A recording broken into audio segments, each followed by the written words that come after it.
بسم اللہ الرحمن الرحیم۔ السلام علیکم ورحمۃ اللہ۔ الحمدللہ وحدہ والصلاۃ والسلام علی من لا نبی بعدہ۔ حضرت خدیجہ الکبریٰ سلام اللہ رضوانہ علیہا کی شان میں گفتگو ہو رہی تھی۔ ازواج مطہرات سلام اللہ رضوانہ علیہن محمد رسول اللہ صلی اللہ علیہ وسلم کی گھر والے ہیں، اور یہ سب سے پہلے اہل بیت ہیں۔ ہم اپنے آپ کو بھی اور اپنے آنے والے نسلوں کو، بچوں کو اور اس وقت موجودہ لوگوں کو اس چیز کی تلقین کریں اور آپس میں تذکرے کریں کہ اہل بیت کون لوگ ہیں اور ان کی عزت، ان کا مقام، ان کی اہمیت، ہمارے ایمان میں ان کا کیا درجہ ہے، ہمارے عقائد میں ان کا کیا درجہ ہے۔ تو یہ بہت ضروری ہے۔ معاشرے میں اہل بیت کے بارے میں ذرا بہت کم معلومات ہیں اور لوگوں میں دلچسپی نہیں رہی۔ تو یہ نبی پاک صلی اللہ علیہ وسلم کا خاندان ہے، اس خاندان کو ہم نے اہمیت دینی ہے اور آگے بڑھانا ہے۔ اپنے آنے والی نسلوں کو ان کی اہمیت کے بارے میں بتانا ہے کہ امت میں اس وقت جو رحمت اور برکت کے اعتبار سے اللہ سبحانہ وتعالیٰ کی طرف سے جو بھی معاملات ہو رہے ہیں وہ اللہ عز و جل نے محمد رسول اللہ صلی اللہ علیہ وسلم اور ان کے خاندان کی وجہ سے رکھے ہوئے ہیں۔ یعنی کہ آپ اندازہ لگائیں اس بات سے کہ 5 وقت کی نماز اور ہر نماز میں ان اہل بیت کے اوپر اللہ سبحانہ وتعالیٰ نے درود شریف بھیجنا لازم قرار دے دیا۔ تو نبی کریم صلی اللہ علیہ وسلم کی پہلی جو زوجہ مطہرہ ہیں حضرت خدیجہ الکبریٰ سلام اللہ رضوانہ علیہا ہیں، جو حضرت فاطمہ الزہرا سلام اللہ رضوانہ علیہا کی والدہ ماجدہ ہیں، اور حضرت حسن و حسین سلام اللہ رضوانہ علیہم اجمعین کی نانی اماں ہیں، اور آپ سلام اللہ رضوانہ علیہا وہ محترم خاتون ہیں جو اسلام لانے سے قبل زمانہ میں اپنی پاک دامنی اور پاکیزہ سیرت کی وجہ سے اپنے اہل مکہ میں طاہرہ کے لقب سے مشہور تھیں۔ آپ سلام اللہ رضوانہ علیہا کا نام خدیجہ الکبریٰ، اور آپ کے والد کا نام خولد، اور آپ کے دادا کا نام اسد، آپ کی والدہ کا نام فاطمہ، اور نانی کا نام حالہ تھا، اور نانا کا نام زائد تھا۔ آپ مکہ مکرمہ کی مشہور ذی وجاہت خاندان قریش سے تعلق رکھتی تھیں، بلکہ آپ خواتین قریش میں سب سے معزز اور سب سے مالدار خاتون تھیں۔ محمد رسول اللہ صلی اللہ علیہ وسلم بھی چونکہ قریش خاندان سے ہیں، اس لیے خاندانی شجرہ نسب میں قصہ پر آپ سلام اللہ رضوانہ علیہا کا نسب حضور اکرم صلی اللہ علیہ وسلم کے نسب سے جا ملتا ہے۔ تمام ازواج مطہرات میں سب نسب کے لحاظ سے آپ سلام اللہ رضوانہ علیہا حضور صلی اللہ علیہ وسلم کے سب سے زیادہ قریب ہیں۔ آپ صلی اللہ علیہ وسلم نے قصہ کی اولاد میں سے ان کے علاوہ صرف ام حبیبہ سلام اللہ رضوانہ علیہا سے نکاح فرمایا۔ آپ مکہ مکرمہ میں ہجرت سے پہلے تقریباً 68 سن میں پیدا ہوئیں، اور عیسوی تاریخ کے اعتبار سے 6 صدی تقریباً آدھا یعنی سن 555 عیسوی 556 عیسوی بنتی ہے، اور یہ عام الفیل سے تقریباً 15 سال پہلے کا واقعہ ہے، معاذ اللہ، جب ابرہہ نے ہاتھیوں کے ذریعے سے بیت اللہ پر حملے کا ارادہ کیا تھا۔ آپ سلام اللہ رضوانہ علیہا کے رسول اللہ صلی اللہ علیہ وسلم کے نکاح سے پہلے 2 نکاح ہو چکے تھے۔ سب سے پہلے آپ کے نکاح کی بات آپ کے چچا زاد بھائی ورقہ بن نوفل سے ہوئی تھی، اور ان سے بات چلی لیکن نکاح نہ ہو سکا، اور بعد میں نکاح ابو حالہ کے ساتھ ہو گیا، جن کا نام ہند بن نباش یا مالک بن نباش تھا۔ ان سے 2 بیٹے ہوئے، ایک کا نام ہند اور ایک کا نام حالہ، یہ پیدا ہوئے۔ ابو حالہ کے انتقال کے بعد آپ کا نکاح عتیق بن عابد سے ہوا، اور ان سے ایک بیٹی ہند پیدا ہوئی۔ جس سال ابرہہ نے بیت اللہ پر حملہ کیا تھا، اس کے تقریباً 20 سال بعد عربوں میں ایک مشہور جنگ ہوئی۔ یہ جنگ بہت مشہور ہے۔ حضرت خدیجہ الکبریٰ سلام اللہ رضوانہ علیہا کے والد خولد جو وہ اس جنگ سے پہلے ہی فوت ہو گئے تھے، اور یکے بعد دیگرے ان کے دونوں شوہر بھی فوت ہو گئے۔ تو چونکہ آپ کے خاندان کا ذریعہ معاش تجارت تھا، اس لیے آپ نے اپنی تجارت کو خود نگرانی میں لے لیا۔ آپ سلام اللہ رضوانہ علیہا اپنے قریبی رشتہ داروں کو مضارب پر اپنا مال دے کر مکہ مکرمہ سے ملک شام کی طرف تجارت کے لیے بھیج دیتی تھیں۔ آپ بیوہ کی زندگی گزار رہی تھیں اور قریش کی ایک پاک دامن، پاکیزہ، مالدار خاتون تھیں، اس لیے قریش کا ہر شریف آدمی اور صاحب حیثیت آدمی آپ سے نکاح کے لیے خواہش مند تھا۔ لیکن اللہ رب العزت نے آپ سلام اللہ رضوانہ علیہ کے مقدر میں رسول اللہ صلی اللہ علیہ وسلم کی زوجیت کے بے بدل سعادت لکھی تھی، چنانچہ کسی کے ساتھ بھی نکاح نہ ہوا اور بالآخر آپ کو سید العالم صلی اللہ علیہ وسلم کے مبارک نکاح میں آنا نصیب ہوا اور اس طرح سے آپ ام المومنین کے لقب عظیم سے سرفراز ہوئیں۔ جب آپ صلی اللہ علیہ وسلم کی عمر 25 سال ہو گئی تو آپ کے شفیق چچا ابو طالب نے آپ سے کہا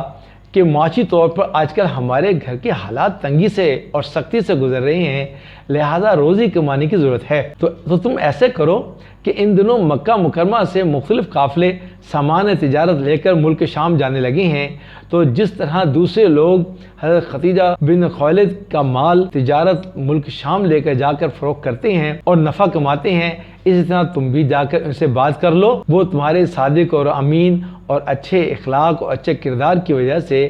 ہو سکتا ہے کہ وہ دوسروں کے مقابلے میں تمہیں زیادہ ترجیح دیں۔ تو جب حضرت خدیجہ کو معلوم ہوا کہ محمد بن عبداللہ جو کہ صادق اور امین کے لقب سے بہت معروف و مشہور ہیں، ان کو ان کے چچا میرا مال لے کر ملک شام لے جا کر فروخت کرنے کا مشورہ دے رہے ہیں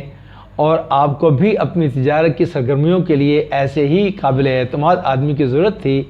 تو آپ نے حضور صلی اللہ علیہ وسلم کی سچائی اور ایمانداری، کریمانہ اخلاق اور معاملہ فہمی کے پیش نظر آپ صلی اللہ علیہ وسلم کی خدمت میں اپنا پیغام بھیجا کہ آپ میرا سامان لے کر ملک شام جائیں، جو معاوضہ میں دوسروں کو دیتی ہوں آپ کو باقی لوگوں کے مقابلے میں دگنا دوں گی۔ حضور اکرم صلی اللہ علیہ وسلم نے اس پیشکش کو قبول فرما لیا اور اپنے چچا ابو طالب کو آ کر کے بتایا، تو ابو طالب بہت خوش ہوئے اور انہوں نے کہا بلا شبہ یہ روزی اللہ نے ہی تمہاری طرف بھیجی ہے۔ جب حضور اکرم صلی اللہ علیہ وسلم مال سامان لے کر ملک شام کی طرف روانہ ہونے لگے تو حضرت خدیجہ الکبریٰ سلام اللہ رضوانہ علیہا نے اپنا ایک خاص غلام بھی ساتھ کر دیا، اس کا نام میسرہ تھا، اور اس کو خاص طور پہ تلقین کی کہ دیکھو سفر میں ان کی کوئی مخالفت نہ کرنا، ساری بات ماننا۔ سفر پر روانہ ہوئے تو راستے میں دھوپ اور گرمی بہت زیادہ تھی، تو میسرہ نے دیکھا کہ دھوپ میں جب آپ علیہ السلام اپنی اونٹنی پر سفر کر رہے ہیں تو پر دو فرشتوں نے آ کر سایہ کر دیا۔ یہ بات دیکھ کر میسرہ بہت حیران ہوا۔ ملک شام پہنچے تو وہاں پر بھی ایک واقعہ پیش آیا۔ آپ علیہ السلام نے ایک درخت کے نیچے قیام فرمایا اور وہاں پر قریب ہی ایک نصرانی عالم، ایک راہب اپنی عبادت گاہ میں بیٹھا تھا۔ اس نے دیکھا کہ یہ کوئی شخص یہاں آ کے بیٹھے ہیں تو اس نے میسرہ کو اپنے قریب بلایا اور پوچھا یہ شخص کون ہے جو تمہارے ساتھ ہے؟ تو میسرہ نے جواب دیا یہ مکہ کے رہنے والے خاندان قریش کے ایک نوجوان ہیں۔ تو راہب نے آپ صلی اللہ علیہ وسلم میں نبی آخر زمان کے علامات دیکھ کر کہا سنو یہ آخری نبی ہوں گے۔ بلکہ اسی طرح ایک بار جب ملک شام میں فروخت کے سلسلے میں کسی بستی سے گزر رہے تھے تو وہاں ایک دکاندار سے بات ہوئی، تو دکاندار نے کسی موقع پر کو بات کرتے ہوئے یہ آپ علیہ السلام سے عرض کیا کہ آپ اپنی بات کو صحیح ثابت کرنے کے لیے لات اور عزا کی قسم کھاؤ، کیونکہ اس زمانے میں لوگ اپنی بات کو سچا ثابت کرنے کے لیے، اپنی بات کی اہمیت دینے کے لیے لات اور عزا کی قسم عام طور پر کھا لیتے تھے۔ تو آپ علیہ السلام نے فرمایا کہ میں نے زندگی بھر کبھی بھی ان کی قسم نہیں کھائی۔ تو اس دکاندار نے کہا ٹھیک ہے رہنے دو، لیکن پھر موقع ملنے پر اس نے میسرہ کو بلایا اور علیحدہ لے جا کر کے اس نے پوچھا یہ صاحب کون ہیں؟ اس نے کہا کہ یہ تو مکہ کے قریش خاندان کے ایک حسین نوجوان اور امین ہیں اور صادق ہیں، اچھے آدمی ہیں، اخلاق والے ہیں۔ تو اس دکاندار نے کہا کہ میں نے اپنے علماء کی جو نصرانی عالم ہیں ان کی کتابوں میں نے نشانیاں پڑھی ہیں کہ آخری نبی آنے والے ہیں، تو مجھے ان کی یہ علامات انہی علامات سے ملتی ہوئی محسوس ہوتی ہیں۔ یعنی نصرانیوں کی کتابوں میں یہ موجود ہے، اور یہ بات قابل ذکر ہے کہ حضرت خدیجہ سلام اللہ رضوانہ علیہا کے مال اور سامان میں اس قدر برکت اور اس قدر نفع ہوا، حتیٰ کہ میسرہ نے بھی اور اظہار کیا کہ آج سے پہلے کئی بار میں اس طرح کے سفر کیے ہیں اور تجارت کی ہے، لیکن جتنا نفع اس مرتبہ ہوا زندگی میں اتنا نفع میں نے پہلے کبھی نہیں ہوتے دیکھا۔ تو تجارتی مصروفیات سے فارغ ہو گئے، قافلے واپس مکہ مکرمہ کی طرف چل دیے۔ تو پورے راستے میں جب بھی اونٹ پر سوار ہوتے تو آپ صلی اللہ علیہ وسلم پر 2 فرشتے آ کر سایہ کرتے۔ تیز دھوپ، ریگستان کا سفر، تو اتنی تیز اور شدت کی گرمی میں آپ صلی اللہ علیہ وآلہ وسلم پر 2 فرشتے سایہ کر دیتے۔ اور یہ بات عین اس وقت بھی پیش آئی جب آپ صلی اللہ علیہ وسلم شدید گرمی کے وقت مکہ مکرمہ میں داخل ہو رہے تھے، اور اس وقت حضرت خدیجہ الکبریٰ سلام اللہ رضوانہ علیہا اپنے گھر کے بالا خانے پر بیٹھی ہوئی تھیں، اور انہوں نے بھی اپنی آنکھوں سے اس بات کا مشاہدہ کیا کہ 2 فرشتے ہیں جنہوں نے دھوپ سے بچاؤ کے لیے آپ صلی اللہ علیہ وسلم پر سایہ کیا ہوا ہے۔ اور غلام میسرہ نے بھی آ کر کے سفر کی کارگزاری سنائی، اور وہ جو راہب تھا اس کا قصہ بتایا، اور جو وہ دکاندار تھا اس کا قصہ سنایا کہ انہوں نے آپ صلی اللہ علیہ وسلم کو آخری زمانے کے نبی ہونے کی خبر دی کہ یہ آخری نبی ہوں گے، جو کہ نصرانیوں کی کتابوں میں واضح طور پر بیان کیا گیا۔ اس کے علاوہ حضرت خدیجہ غیر متوقع طور پر اتنا زیادہ نفع دے کر خوش ہوئیں، اور آپ صلی اللہ علیہ وسلم کو مقرر کردہ نفع سے 2 گنا زیادہ نفع دیا۔ قافلے سے واپسی کے بعد خود حضرت خدیجہ سلام اللہ رضوانہ علیہا نے نفیسہ بنت منیہ کو پیغام نکاح دے کر حضور صلی اللہ علیہ وسلم کے پاس بھیجا، جس کو آپ صلی اللہ علیہ وآلہ وسلم نے فوراً قبول فرما لیا۔ حضرت خدیجہ کی طرف سے ان کے چچا زاد بھائی عمر بن اسد آئے، اور آپ صلی اللہ علیہ وسلم کی طرف سے ان کے چچا حضرت حمزہ، ابو طالب اور ان کے علاوہ خاندان کے 10 معزز افراد بھی شریک ہوئے۔ مجلس نکاح منعقد ہوئی۔ عمر بن اسد نے حضرت خدیجہ الکبریٰ کا نکاح آپ صلی اللہ علیہ وسلم کے ساتھ کر دیا، اور نکاح کرنے کے بعد آپ صلی اللہ علیہ وسلم کی تعریف میں عمر بن اسد نے ایک جملہ کہا کہ محمد بن عبداللہ عالی نسب ہیں، معزز ہیں، مرد ہیں اور حسین نوجوان ہیں۔ نکاح میں مہر 12 اوقیہ چاندی طے پایا۔ نکاح کے وقت حضرت خدیجہ الکبریٰ کی عمر 40 برس تھی، اور رسول اللہ صلی اللہ علیہ وسلم کی عمر 25 برس تھی۔ آپ کی حضرت خدیجہ سے نکاح قافلہ شام سے واپسی کے تقریباً 2 ماہ 25 دن بعد ہوا۔ ولیمے میں 2 اونٹ ذبح کر کے لوگوں کو کھلائے گئے۔ حضرت خدیجہ سلام اللہ رضوانہ علیہا کو یہ خصوصیت حاصل ہے کہ آپ صلی اللہ علیہ وسلم کی اولاد صرف انہی سے ہوئی، کسی اور بیوی سے اولاد نہیں ہوئی۔ صرف ایک صاحبزادے ابراہیم آپ صلی اللہ علیہ وسلم کی باندی حضرت ماریہ قبطیہ کے بطن سے پیدا ہوئے، باقی سب اولاد حضرت خدیجہ سلام اللہ رضوانہ علیہا کے بطن مبارکہ سے پیدا ہوئیں، جن سے 2 صاحبزادے حضرت قاسم اور حضرت عبداللہ، جن کو طیب، طاہر کے نام سے بھی پکارا جاتا ہے، اور 4 صاحبزادیاں پیدا ہوئیں، حضرت زینب، حضرت رقیہ، حضرت ام کلثوم، حضرت فاطمہ الزہرا سلام اللہ رضوانہ علیہ۔ ان اولاد میں 3 صاحبزادے اور 3 صاحبزادیاں زینب، رقیہ، کلثوم سلام اللہ رضوانہ علیہ آپ صلی اللہ علیہ وسلم کی حیات مبارکہ میں ہی اللہ کو پیاری ہو گئی تھی۔ حضرت خدیجہ اللہ تعالیٰ اور اس کے رسول صلی اللہ علیہ وسلم پر سب سے پہلے ایمان لانے والی ہیں، اور آپ صلی اللہ علیہ وسلم کے لائے ہوئے دین کی سب سے پہلے تصدیق کرنے والی ہیں، اور آپ سلام اللہ رضوانہ علیہ اسلام لانے سے اللہ تعالیٰ نے نبی رحمت کے مصائب کم ہو گئے تھے۔ تو چنانچہ جب مکہ کے لوگوں میں آپ صلی اللہ علیہ وسلم دعوت و تبلیغ کے لیے لوگوں کو دعوت دیتے تو لوگ آپ صلی اللہ علیہ وسلم کی بات نہ مانتے اور آپ کو جھٹلاتے، جس سے آپ صلی اللہ علیہ وسلم بہت غمزدہ ہو جاتے۔ تو اللہ تعالیٰ نے حضرت خدیجہ کے ذریعے سے رنج اور غم کو دور فرما دیتے۔ حضرت خدیجہ آپ صلی اللہ علیہ وسلم کی ہمت مضبوط فرماتی اور تسلیاں دے کر آپ صلی اللہ علیہ وآلہ وسلم کے غم کو ہلکا کرتی تھی۔ آپ صلی اللہ علیہ وسلم کی بہترین اور مخلص مشیر کار تھیں، ہر طرح آپ کے غم کی اور تکلیف میں آپ صلی اللہ علیہ وسلم کی شریک کار ہوتی، تکلیفیں برداشت کرتی۔ جب غار حرا میں حضرت جبرائیل علیہ السلام کے ظاہر ہونے پر حضور اقدس صلی اللہ علیہ وسلم گھبرا گئے اور گھر تشریف لائے تھے تو فرمایا آپ پریشان نہ ہوں، اللہ کی قسم ہرگز ایسا نہیں ہو سکتا کہ اللہ آپ کی جان کو کسی مصیبت میں ڈال دیں اور اللہ آپ کو کوئی رسوا کریں۔ واللہ آپ تو رشتہ داروں کے ساتھ حسن سلوک سے پیش آنے والے ہیں، آپ سچ بولتے ہیں، آپ عاجز محتاج لوگوں کی مدد کرتے ہیں،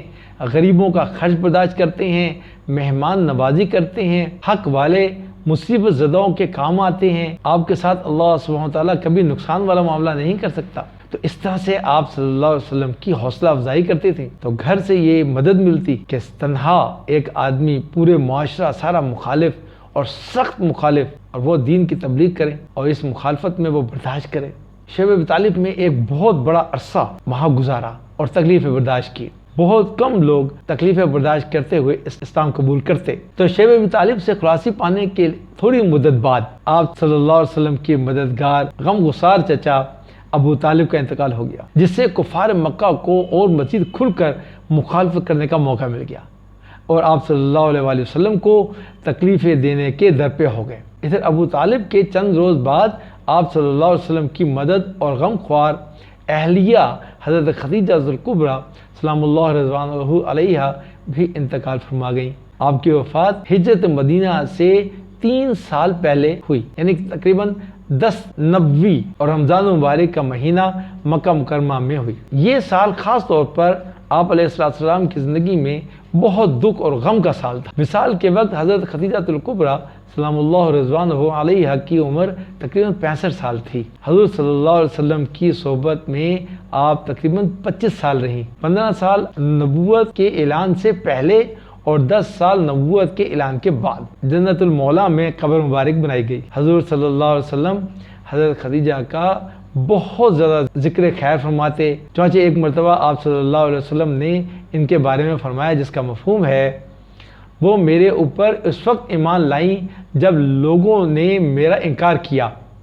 اور انہوں نے میری اس وقت تصدیق کی جب لوگوں نے مجھے جھٹلایا، اور انہوں نے اپنے مال سے میری اس وقت مدد اور ہمدردی کی جب لوگوں نے مجھے محروم رکھا۔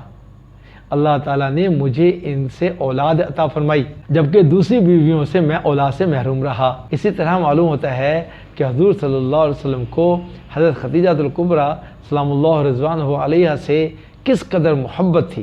اور کتنا زبردست تعلق تھا۔ اللہ تعالیٰ بھی ہمارے سینوں میں بھی ازواج مطہرات کی محبت سے لبریز فرما دے اور اسی ایمان پر موت دے۔ ام المومنین حضرت خدیجہ الکبریٰ میں ایسی وہ منفرد خصوصیات جن میں دوسری کوئی اور آپ علیہ السلام کی زوجہ مطہرہ شریک نہیں ہے، ان میں سب سے پہلے حضور صلی اللہ علیہ وسلم کی تصدیق کرنے والی، اور دوسری سب سے پہلے ان سے شادی، اور تیسری سب سے پہلے ان کے ساتھ نماز پڑھنے والی، اور چوتھی سب سے پہلے آپ صلی اللہ علیہ وسلم کی اولاد ان سے ہوئی، اور پانچویں کیا منفرد چیز ہے، وہ سب سے پہلے جنت کی بشارت پانے والی، اور چھٹی سب سے پہلے اللہ تعالیٰ کی طرف سے سلام پیش کیا گیا، اور ساتویں مومنات خواتین میں سب سے پہلے صدیقہ خاتون کا لقب ملا، اور آٹھویں سب سے پہلے وفات پانے والی زوجہ مطہرہ تھی۔ وہ آپ ہی پہلی شخصیت ہیں جن کی قبر میں حضور صلی اللہ علیہ وسلم خود اترے۔ اللہ سبحانہ وتعالیٰ جنت کے اعلیٰ درجات میں ان کو جگہ دیں، اور ہمیں بھی محمد رسول اللہ صلی اللہ علیہ وسلم کی نقل اپنے جسم میں لانے کی توفیق عطا فرمائے۔ تو اہل بیت کے بارے میں تذکرہ انشاءاللہ چلتا رہے گا، اور مزید بھی اسی سلسلے میں قسط وار ہم ویڈیوز بناتے رہیں گے، مختصر بنانے کی کوشش کریں گے، لیکن چونکہ اتنا بڑا وسیع موضوع ہے اختصار مشکل ہے، تو عزت میں کمی آنے کا بھی خطرہ ہوتا ہے۔ امت میں ان کی معلومات اور ان کے ادب اور ان کا احترام، ان کا مقام پہنچانا، یہ میرا اور آپ کا سب کا کام ہے۔ آپ ماشاءاللہ ویڈیو کو دیکھیں، مکمل دیکھیں، اور لوگوں کو بھی شیئر کریں، اپنا کمنٹس دیں، اپنی رائے پیش کریں۔ انشاءاللہ دیکھیں دنیا میں زیادہ سے زیادہ اچھی بات پھیلے گی، آپ لوگوں کو بھی اجر ملے گا، اور انشاءاللہ اللہ اس میں بہت فائدہ دے گا۔ اللہ آپ کو خوش رکھے۔ السلام علیکم ورحمۃ اللہ۔